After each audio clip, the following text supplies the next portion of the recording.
Newsbreak. Sa headlines kan mga barata, suspect sa panggagadan sa magtugang na babae digdi sa Naga, pinangarana na.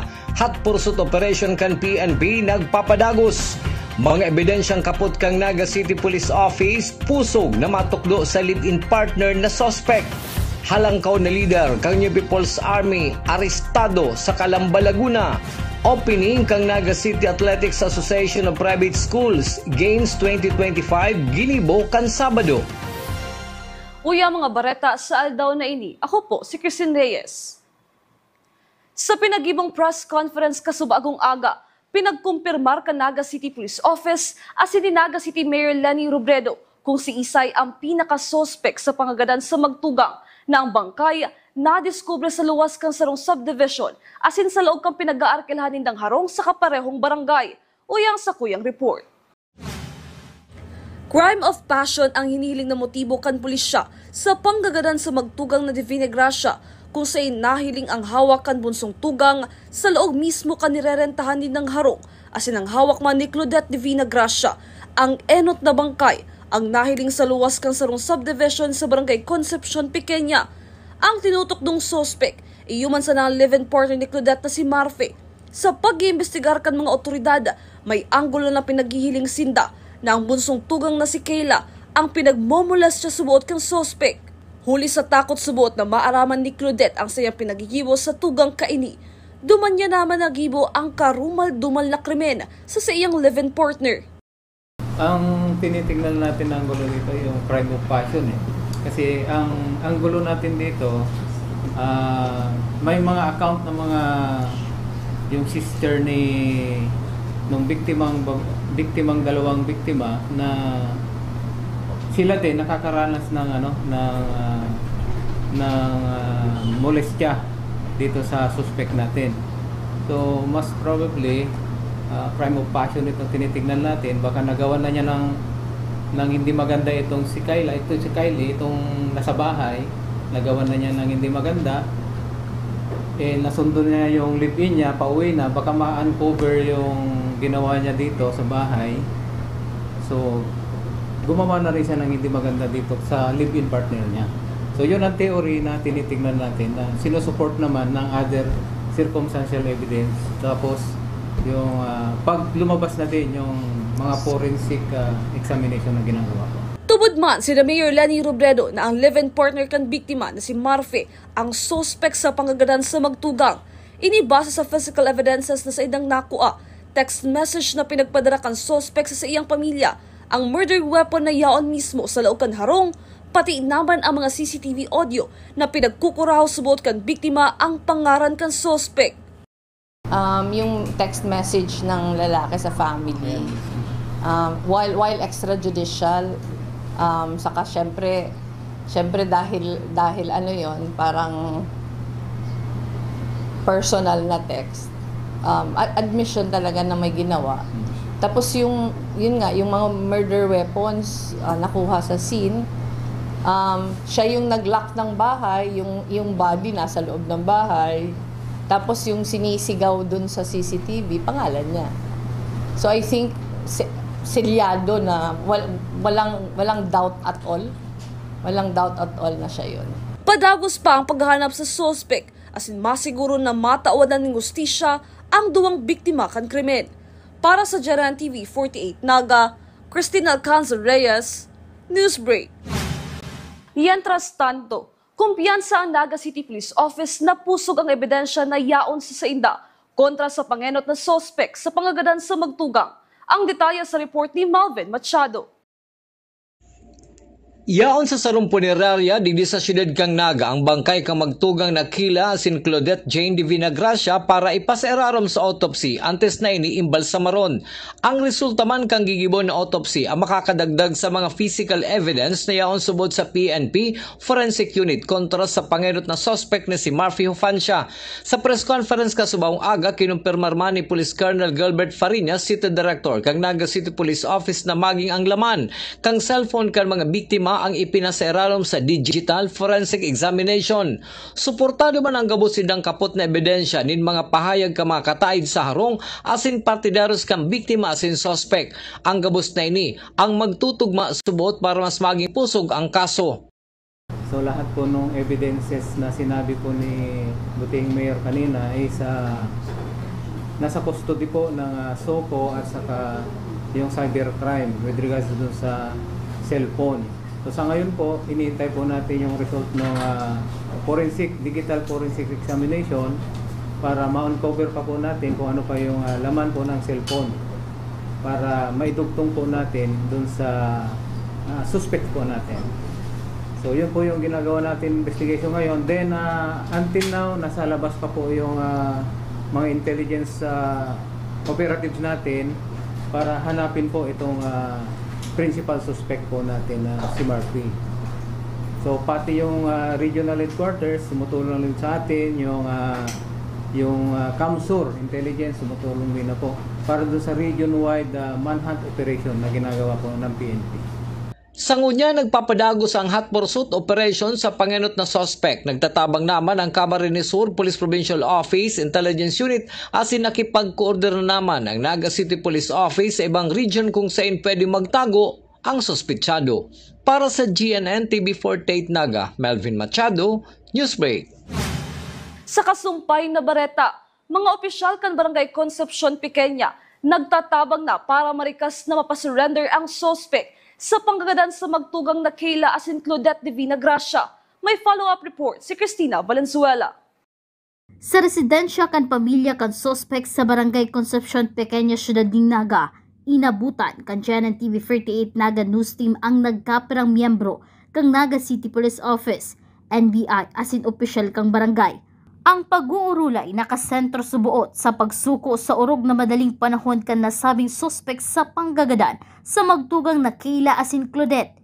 Daina mo na nagpa-on-running interview ang mga opisyal kang Barangay Concepcion Pequeña asin ang mga otoridad na nakakonsentral sa pagsuko kan nasabing suspect sa urog na madaling panahon. Mientras tanto, nguy na hapon nagpaluwas man ng statement ang Central Bicol State University of Agriculture kasabay kan pagkakagada ni Kayla, sarang 4th year Bachelor of Science in Agriculture, Major in Agricultural Extension, nagahagad ni hustisya sa pagkagadan kan biktima. Para sa GNN TV 48 Naga, Cristina Valenzuela, Newsbreak. Sa iba pang Bareta, inako ni Mayor Lani Robredo na makrear din pagkatakot sa mga taga-syudad din Naga kung daay mareresolberan ang insidente ning panggagadan sa syudad din Naga, maski hindi pwedeng ikonsiderar na isolated na kaso, uyang sa kuyang report. Huli sa sunod-sunod na insidente ning panggagadan sa syudad din Naga, dahi mahali ang paghandal sa lambang residentes kang syudad, asin ang kahapotan kung salbado pa daw ang Naga. Sinimbag man ini ni Mayor Lani Robredo sa press conference na pinag-ibo kasabagong aga, susug sa iya, kapag may mga araw kaning Bareta, daiman mawawara ang kahaditan kan publiko. Alagad kung hihilungan subot sa datos kumpara sa ibang syudad, mas hababa ang bilang kang krimen sa Naga. Alagad daiman nito pinaghahali sa publiko ang mag-isip ning araw kaini, lalo na maski sarong krimen sa naiyan, makahandal man giraray para sa gabos. Siyempre, every time may nangyayari, nagtatao talaga siyang kahaditan na day safe. Again, ulitin ko lang si Subago, pag hiniling ta si datos, kumpara sa iba, maray kita. In fact, ang katatapos lang kan sa tuyang POC meeting, ang pinakadakol nga ning incident sa Naga, vehicular accidents, kayo nga ang pag-iis ko sa rantang Atubangon. Si mga crimes na arog ka iniyo, dikit siya kumpara sa iba. Pero again, dawa sa na yan, di kita kontento. Kaya sisiguraduhon ta na ngunya na nangyari iniyo, di kita mapundong tutukan siya hanggang di madakop si suspect. Pero bako lang na di madakop ang suspect na mapanagot siya. Bako lang paggagadan kan magtugang ang sinang pinagtututukan ngunyan, kundi iyo pang padagos na pag-imbestigar sa nangyaring krimen sa Barangay Panikwason, ang Rosalie Moseros Ripsley case. Susog kay Mayor Lani Robredo, inyang sayd ng kaipuhan maresolbehan, Hulit akong dai ini matatawan ning aksyon, dai mawawara ang takot sa mga residentes kang syudad din Naga. Itong panikwason, pigtututukan ta ito. In fact, igwa na mga bagong developments. Pero di ita pupunduhan hanggang di siya na solve. Ta oras na di siya ma-solve, di ita mahahali sa isip sa puso ka mga tao na di isinda safe. So kaipuhan talaga na matutukan siya. Pero again, di ita kaya pwedeng iasa sa PNP, sa PSO, ining mga arganing bagay. Arga sabi ni Councilor Omar, mas prevention si dapat ang gibuhon. Gigibon subot kan PNP asin kan LGU Naga ang gabos, tanganing matuldukan na ang mga krimen na nangyayari sa syudad. Para sa Janan TV 48 Naga, Cristina Alcanzar Reyes, Newsbreak. Sa samuyang pagbabalik, opisyal kan NPA na naghihiro sa Bicol Region, arestado sa Calamba, Laguna. Yan asin iba pang nangyayarot na bareta. Tigdi lang yan sa Janan TV 48 Naga, Newsbreak. The digital age is here. They warn us of a cold, efficient world where the human touch is lost to automation. But we refuse to accept that choice. At Naga College Foundation, we believe the best future is one led by heart. We equip you with the skills you need to thrive. From our dynamic programs in finance and business, to the hands-on fields of IT and engineering, through our vital health sciences, our justice programs in criminology, and the crucial roles of education in the arts, we cover the entire spectrum of tomorrow's workforce. Here, you don't just become future ready, you become a worker with empathy, a leader who understands that technology must serve humanity. Choose the college that prepares you not just for the job, but for the world. The future is here at NCF. Enroll at Naga College Foundation. Let us build a brighter, kinder tomorrow.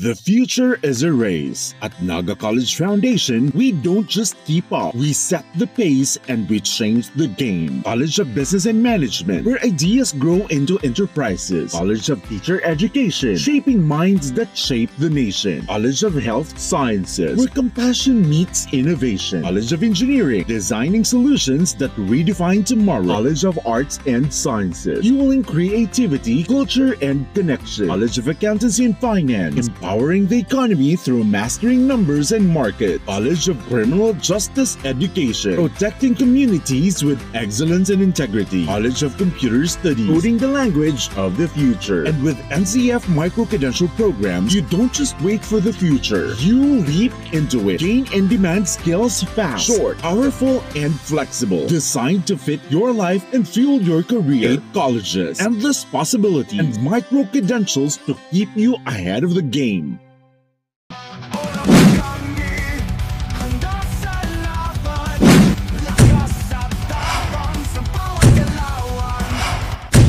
Ano, morag ka?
Pasiorden sa mga barangay na sakop ka Naga City Police Station 6 na mamanihar nin tultol.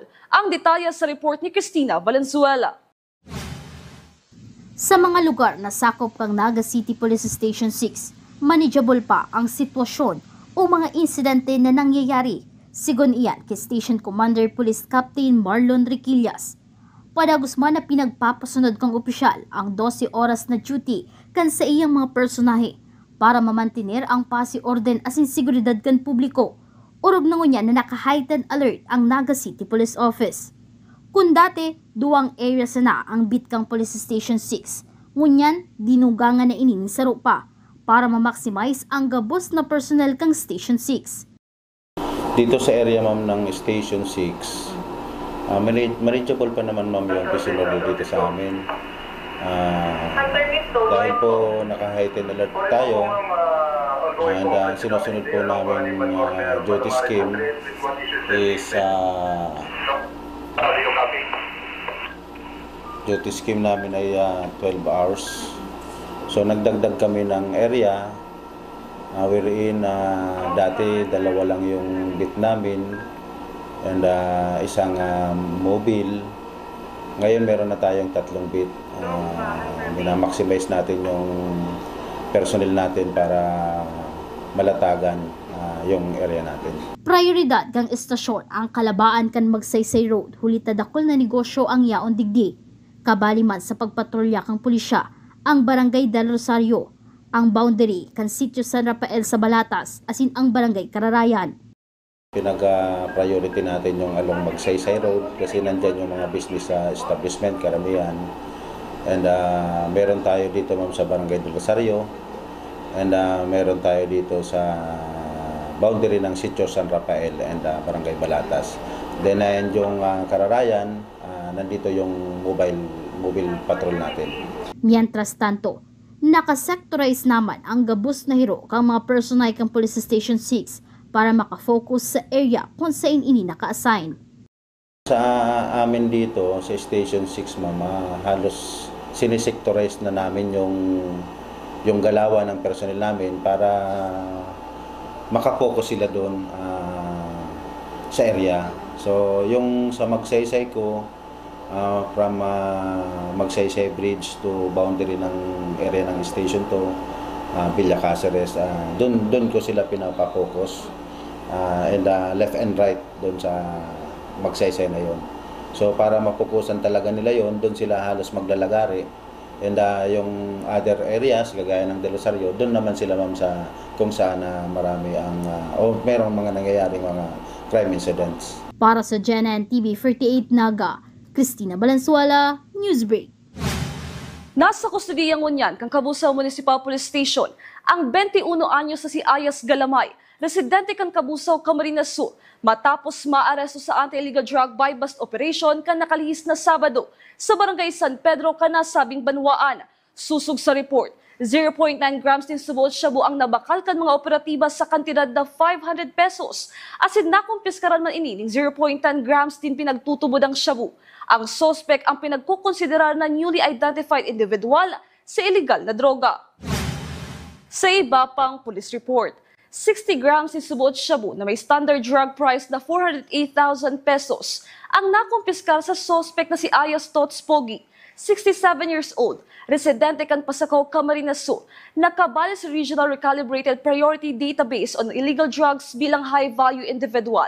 Ginibang anti-illegal drug buy-bust operation kasuod mang Domingo sa Barangay Santa Rosa del Norte sa pangingenot kan Provincial Intelligence Unit asin kan Municipal Drug Enforcement Unit kan Pasacaw, Camarines Sur. Mahampang sa kasong pagbalga kan Republic Act 9165 ang nasabing suspect. Sa Calabanga, Laguna, naaresto kan PNP asin Philippine Army ang Secretary kan Sub-Regional Committee 1 asin kinokonsiderar na Executive Committee Member kan Bicol Regional Party Committee na si Rafael Salvacion, Ayas Edil Yanes, Ogi, Paenga, Ponyong asin Lolo Ogs. Nakaatubang ini sa kasong robbery, arson asin violations kan Terrorism Financing Prevention and Suppression Act of 2012. Nakarecover man ang mga otoridad in fragmentation grenade. Susog kay Major General Aldwin Almase, Division Commander kan 9th Infantry Division Philippine Army, parte ni kan kampanya na dagos ng tapuson ang insurgency sa rehiyon. Padagos sa mga bareta, matapos ang nairat ng privilege speech ni 3rd District Congressman Nelson Legacion, mapadapit sa presenteng kamugtakan kan Andaya Highway, kung sa inakakuha ding atensyon asin suporta sa ibang miyembro kan Kongreso. Inibitaran mo niya ni Congressman Legacion si Secretary Vince Dizon kan DPWH, DOTR Secretary Giovanni Lopez, Committee on Infrastructure Congressman Romeo Momo Sr. as in Senador Mark Villar, Senate Committee on Public Works na mag-land travel pasiling sa Bicol. Ang sa indasubot na eksperyensya ang mas matimbang sa anuman report sa kamugtakan kan Andaya Highway. Sa iba pang bareta, opening kan Naga City Athletics Association of Private Schools Games 2025, ginibo kasuudma. Ang aktibidad na ini ang tinutukan ni campus correspondent Kenneth Del Mundo. Sa sarong makulor na parada kasuudma, kaibaan mga atleta, coaches as in officials halis sa 14 pribadong institusyon sa syudad ni Naga ang naging senyal kan pagpuon kan Naga City Athletics Association of Private School Games o NCAPS Game 2025. Ini sinundan kan sarong banal na misa as in ang pinakahalat na opening ceremony kan NCAPS Game 2025. Kabali sa mga naging partisipante ang mga bistadong institusyon sa syudad ni Naga, arugan ACLC, AMA Computer Learning Center, Ateneo de Naga University, American School of English, Math and Sciences, Bicol State College of Applied Science and Technology, Mindset Mother School, Naga City Montessori School, Naga Hope Christian School, Naga Parochial School. Presente man ang mga partisipantes hali sa Naga View Adventist College Incorporated, St. Joseph School Incorporated, STI College, University of Nueva Cáceres, Universidad de Santa Isabel de Naga Incorporated, as in ang Naga College Foundation na iyon host ngunya na taon. Para kay Ruth Timothy, dakula subot ang maitatabang kan NCAPS para maipabisto ang tibay kan mga athletes sa syudad. For me, since aramtaman na dati, hindi ganong sikat yung sports dito sa Naga, this is a very good opportunity for every private school na mas ma-improve yung sports dito sa atin, sa Naga. Ang preparations namin sa NCAPS is nagkaroon kami ng trainings, tapos maraming tune-ups, then kakatapos lang din po ng SICAL, so yun, mas may experience po kami na bibit-bitin para dito sa NCAPS Life. Sigun kay Joseph, haloy ng pinagandaan as in ready ng makipagsabayan ang mga atleta kan Naga College Foundation sa manlain-lain na sports. Sa amin, badminton, more on footwork kami, more on leg day, arog kaan, tapos more on control, syempre sa raketa. At pinaka-importante doon ay ang disiplina sa training at respeto sa aming coach. Handang-handa kasi kilala naman ang NCF sa pagiging madaming varsity o mga atleta.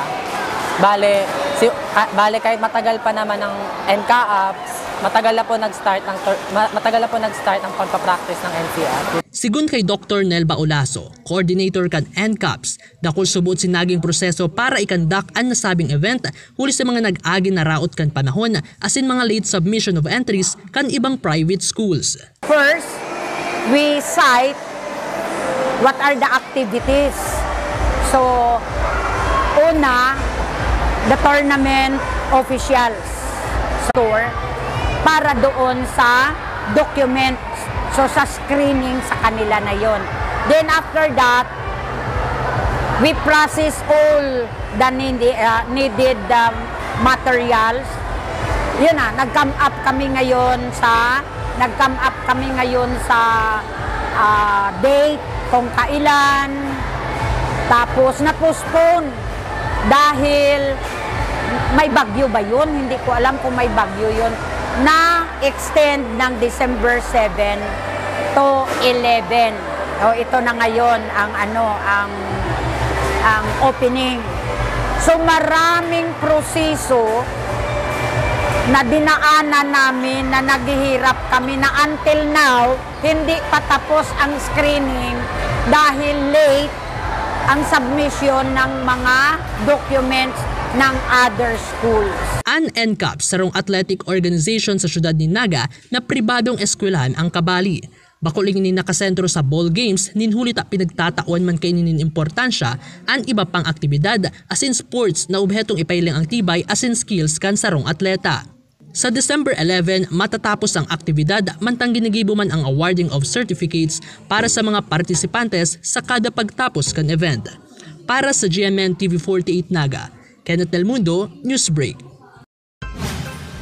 Mga tugang 17 days na sana, Pasko na. Ang Christmas countdown na inihatod kang Naga College Foundation at Changing the Game. Ang One Love Christmas Project ang GMN TV48 Naga para sa mga sadit na komunidad.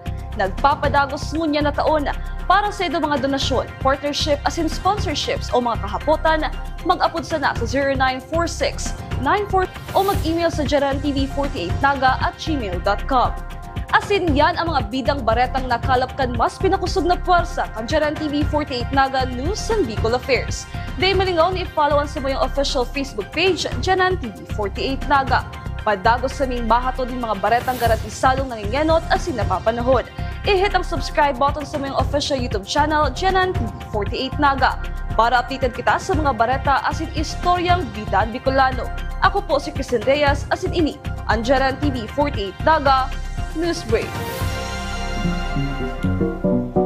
Tanga diri ko nababay na Janan TV 48 Naga. Kalma! Lumipat lang ang GNN TV 48 Naga sa channel 48.1. What?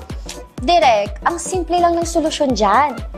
Kunin ang remote, pumunta sa menu Setup o Settings, at hanapin at pindutin ang scan at hintayin. Then, boom! Balik na si GNN sa channel 48 mo. Para sa mga balitang nangunguna at napapanahon, at sa mga programang suwak sa panlasa mo, tutok lang sa GNN TV 48 Naga, Bida ang Bicolano. Be a champion, be a tiger today. NCF's the quest, let's lightning your way.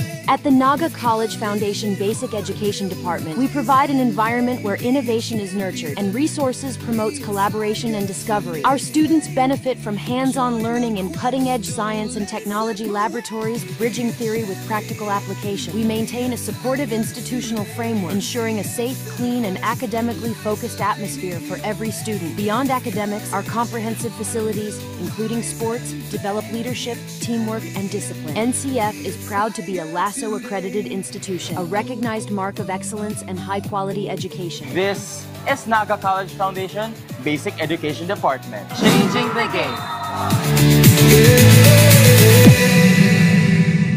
At NCF, we're all about that holistic grind. Hands-on training, real-world experience, and affordable education that gets you industry ready. Shoot to edit? Dito, from concept to screenwriting. From shooting to editing to actual broadcasting, NCF was the first and the only school that has its own operational television and radio stations. No boring stuff, just real skills for the real world. Jika na ba? Be a tiger today.